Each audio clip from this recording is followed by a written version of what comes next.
This is my delivery van that is actually a luxury camper van. I think it is the world's smallest van as well. Today I'm going to be showing you how I converted it from a beat up old van into a luxury camper disguised as a food delivery van that's equipped with a kitchen, CCTV, internet and entertainment, before then testing its disguise by camping overnight at McDonald's. And here she is, my Japanese K-truck. I've called it Vin Diesel, which is ironic because it's petrol. Let me show you around. So the truck is actually fresh in from Japan. This is literally an imported vehicle, and damn, it's got some character. So I think it was like a delivery van before. You can see the sign writing along here. It's nice and cozy up in the old Vin Diesel K-truck. And simple and effective. It's got all the stuff you need and none of the stuff you don't need. My favorite feature up in the cabin though is of course the rear view mirror, which you can't see anything out of because there's a box van on the back. I've not done a top speed test yet, but I think it's between 55 and 65 miles an hour because the wheels are so damn small. Every pothole and speed bump just feels like a crater. The max capacity on the van is 350 kilograms, which is not much, to be honest. Like, by the time I've built in everything that I want to for the stealth camper, I'm not going to have loads of space. In terms of build for the camper, I'm thinking that I'm going to split it out into almost two. So this left side is going to be the bed, and on the other side it's going to be a big shelf, sort of cooking, storage, sink, like everything in one unit basically. The idea being that I can come around this side, do all the cooking from the outside like this, have all the doors open and be a nice open space. I can then climb into the bed on this side. You know, I can just chill out, lay here, enjoy the view, go to sleep.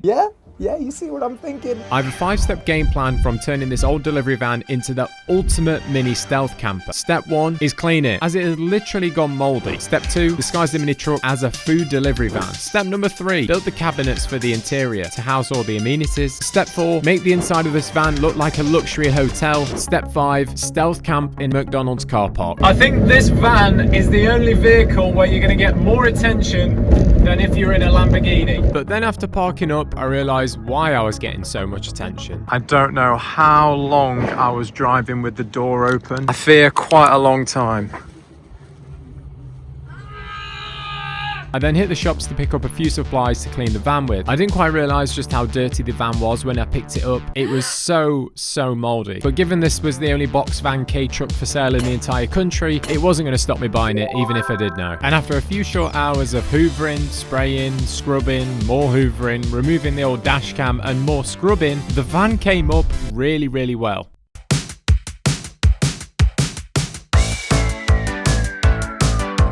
Next, it was the exterior. So I used some T-cut to give it a good clean down. It did help a bit, but you could still see the outline of the sign writing. I then repainted all the wheels in silver. I just used a spray can. Should have really took the wheels off to do a proper job of this, but considering the way I did it, I was really happy with how they came out.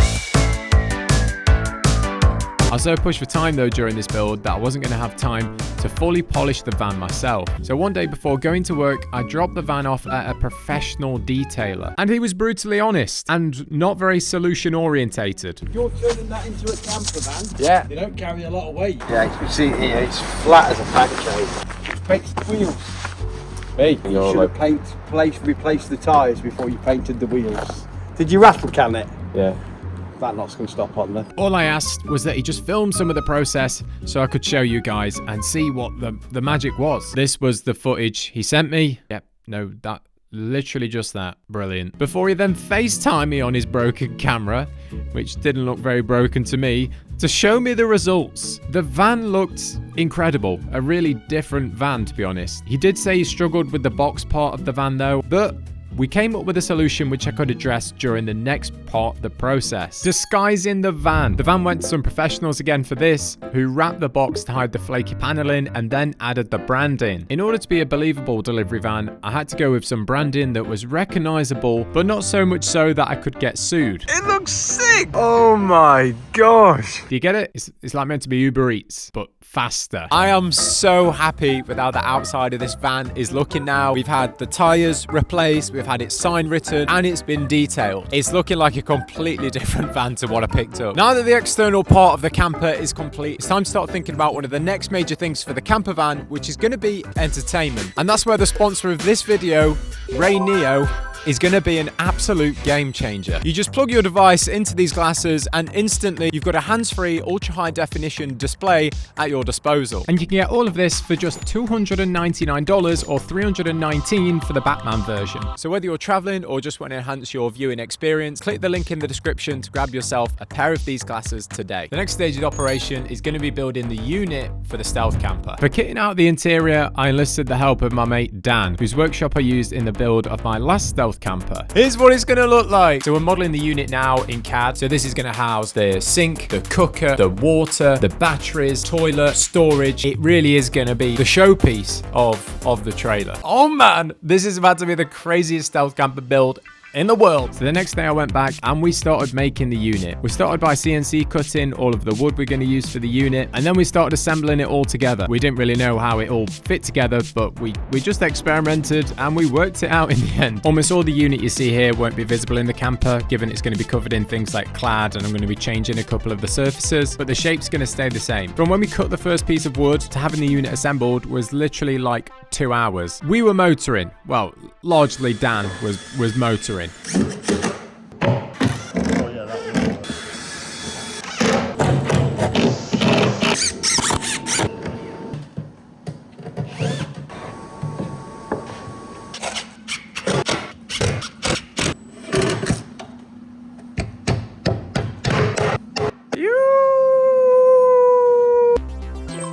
After getting the base of the unit together, the next stage was replacing the work surface on top with the same thing, but just made out of oak. Yeah, completely over the top, but I figured since it was going to be so visible in the van, it would be worth the investment. I then sanded down some of the sides that would be visible, but then I dropped a drill on my foot, and of course I wasn't wearing suitable PPE. So we called it a night there. With the unit build almost complete, it was time to turn my attention to the rest of the interior. Now we're on to the exciting part of the build. So as you know, I've assembled the unit which is going to go inside of the camper van, but I'm going to clad it in this really nice wooden paneling. I bought a load of this, and step one is going to be cutting all of this stuff in half and then painting it in this nice paint that I bought, so then I can just clip all of this together and stick it on the unit before putting it in the van.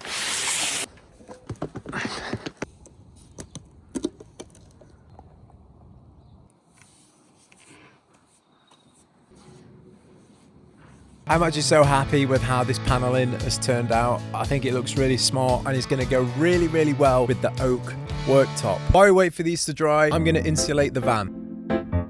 After insulating the van, I cut an offcut of carpet I picked up to size. It was so rewarding seeing the van coming together. I genuinely thought, nothing can stop me now.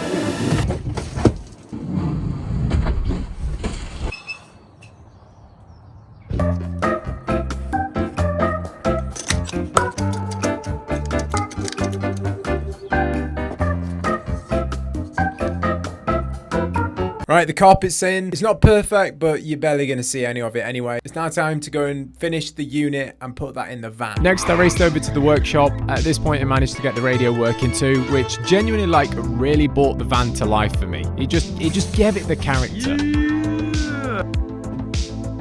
I ordered the wrong cooker. It doesn't fit in the slot. We are cutting the doors out of a different colour material for the unit. That's going to finish it off. We're now going to use this machine to put an edge in on the doors for the unit. At the minute, you can see it's just exposed MDF. It's a pretty damn cool process. What I failed to mention though is that due to the compound of glue which is used when putting on this edging, there is a 61% chance the doors will spontaneously combust. I'm joking. I made that up completely. The doors look good, don't they? We then ordered some actual Uber Eats, and as you'd imagine, the delivery driver was extremely confused. Are you what your body needs? No. Would you drive in one of those, do you think? I don't know. He isn't. Okay. All right, thank you very much. After fueling up with some pizza, I worked on getting the cladding for the unit finished, which meant cutting the pieces to size and then stapling them to the unit.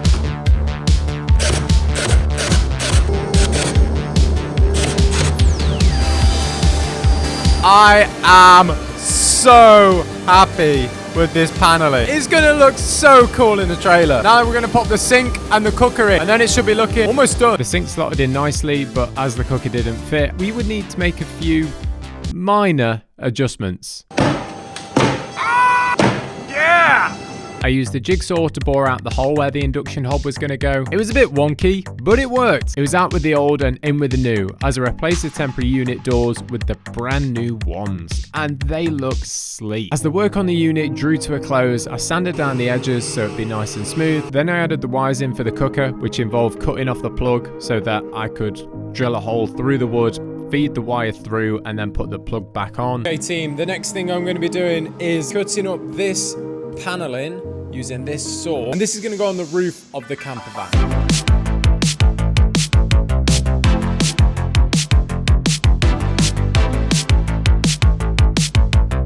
I then unpacked the rinse kit. The rinse kit is a portable pressurized hose, and that was going to power the sink. It could also be used as a standalone shower if you wanted to. Look at this! We have a working tap!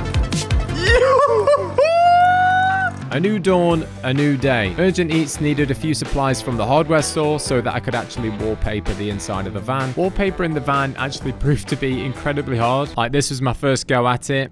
Oh, brilliant. That looks fantastic, doesn't it? As much as I might have fooled you here, I was having a really hard time getting all the bubbles out of the wallpaper, but I think that was due to not using enough glue, or maybe using too much. I don't know, there's definitely some kind of wallpaper technique which I'm not in the know about. Next, it was time to install the roof paneling. Given I'd already cut them to size, I just needed to staple them into place, which was easily achieved with some help from my friend Dan. Once again, saving the day. Dan the man, you are the man. We're putting in the unit now, which is going to go here, and will hopefully fit. I had a horrible feeling on the way over here that we've made it too high and won't be able to access the cooker on the sink on top. I'm just nervous. Let's see. Let's see.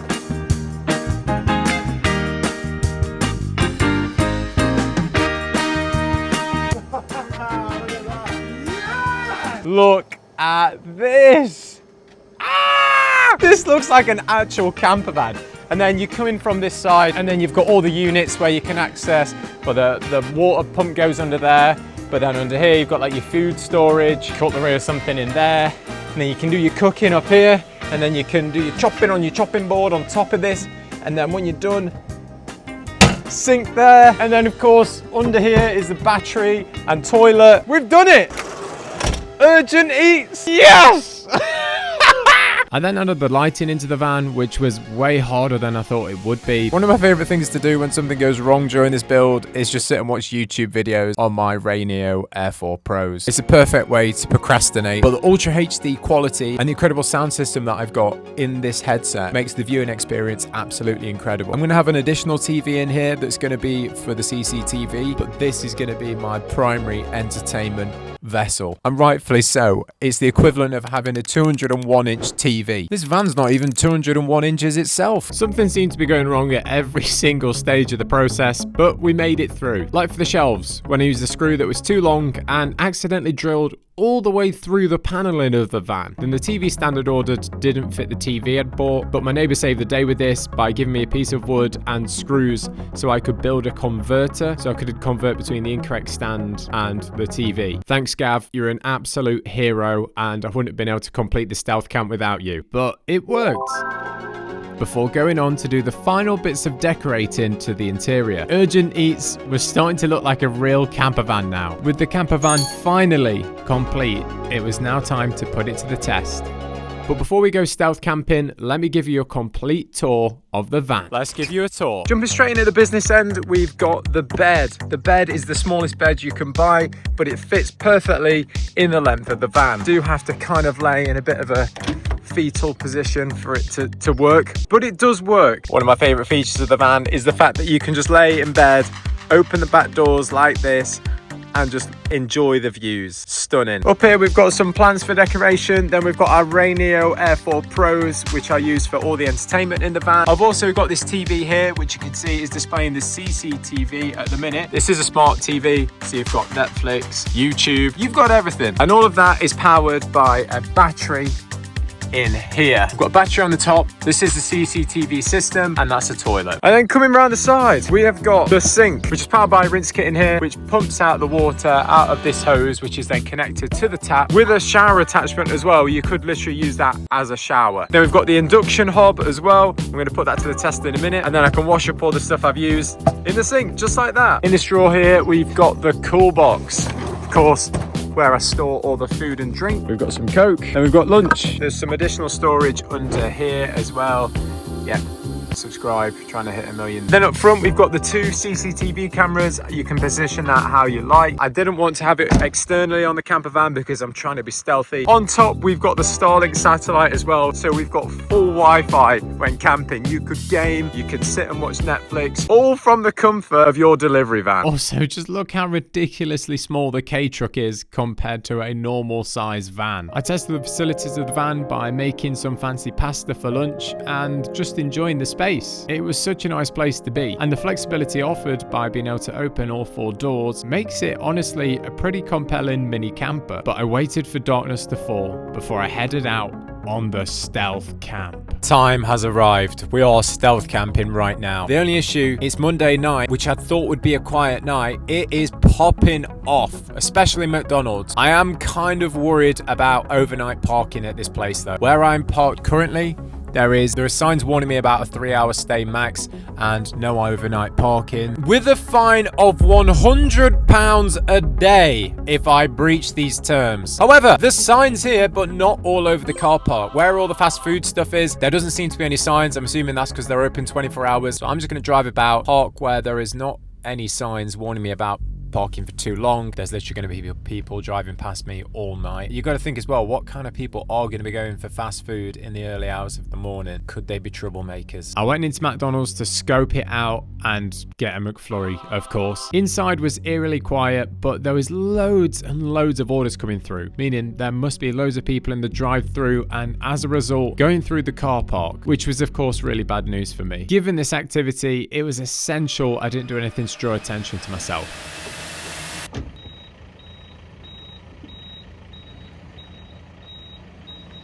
I think I found where would be a good place to park. There's one spot in McDonald's which would be good, like right in the corner, but someone's parked there at the minute.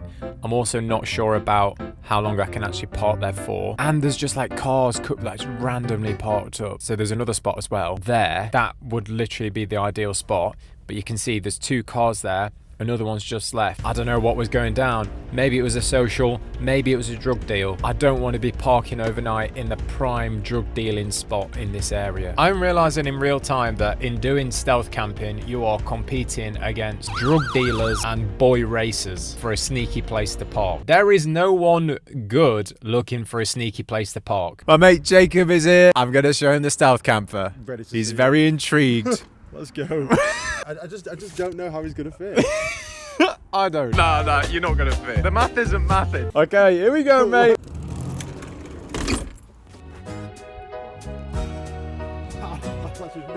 You rate it? That is so good. On a serious note, are you worried about me stealth camping tonight? A big lad like you? Yeah, true. Yeah, true. Chris is so massive, I wouldn't be concerned about him. No, he's in a bit of a dodgy area, you know. He's in the East Midlands, so no one's safe. No one's safe around there. Do your locks work from the inside? Yeah, so that's something I'd like to check right now, actually. Try that. POV. I'm sleeping here, and then that.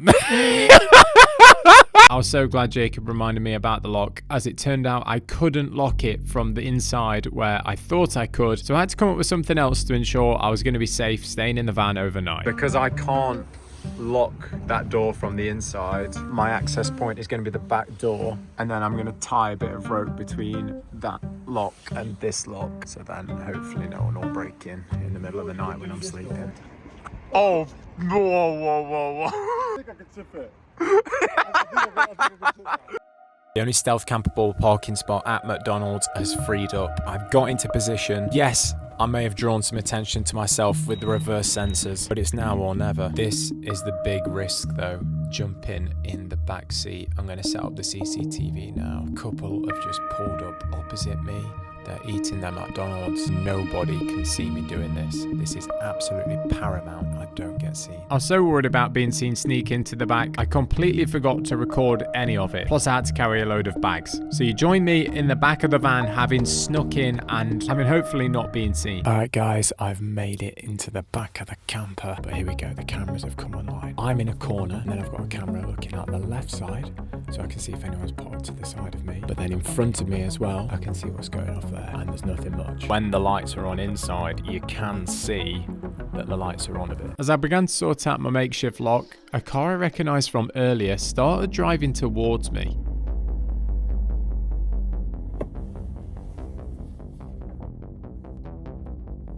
Okay, that person there in that van that I'm looking at honked at me earlier, like, because I'm in a Japanese mini truck. Basically, I've turned the lights off because I'm worried that he's going to come over and look at my truck. Oh no.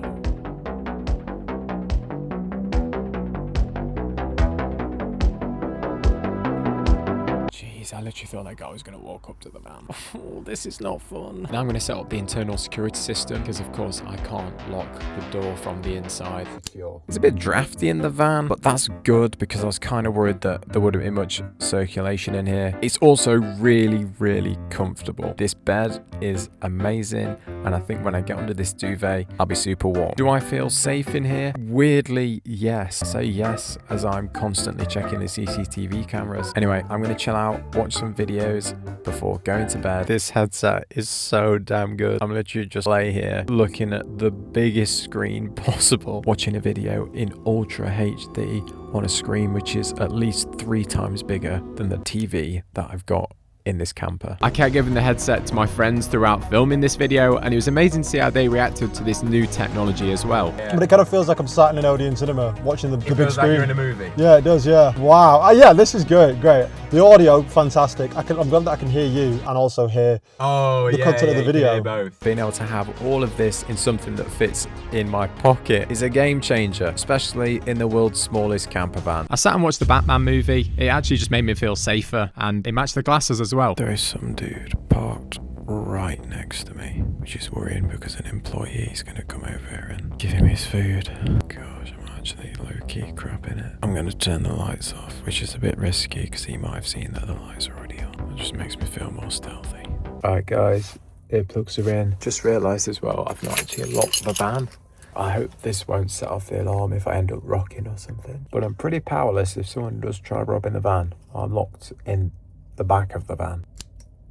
I think that's locked. Hopefully I'm still here in the morning. Good night, campers. Sleeping in a McDonald's car park, another item ticked off the bucket list. I genuinely couldn't believe though that people were seriously looking at this van and thinking it was a delivery truck. It was surprisingly comfortable sleeping in the van as well. It was genuine. It was a really nice place to be. And after successfully stealth camping, there was just one last thing left to do. Make a delivery. Here we go, delivery. Thank you.